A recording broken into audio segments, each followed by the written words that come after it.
চারপাশে প্রচুর প্রচুর খেজুরের গাছ রয়েছে।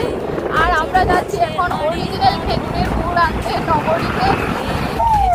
এই যে খেজুর গাছ আর এই যে মোটকা ঝুলানো, এই মোটকাতেই খেজুরের রস পড়ছে, এখনো পড়ে যাচ্ছে। দেখো মানে কিভাবে ওরা কি করে রেখেছে আমি ঠিক বুঝতে পারছি না, কিন্তু মটকার মধ্যে খেজুরের রস পড়ছে যে সেটা পুরো বোঝা যাচ্ছে।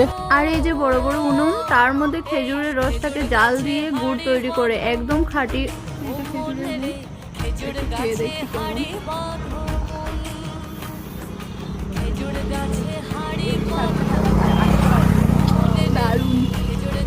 যেদিন থেকে আমার ননদের বিয়ে হয়েছে সিউড়িতে, প্রত্যেক বছর আমরা অপেক্ষা করে থাকি অক্টোবর মাস থেকে মার্চ মাস পর্যন্ত এই খেজুরের গুড়গুলো পাওয়া যায়।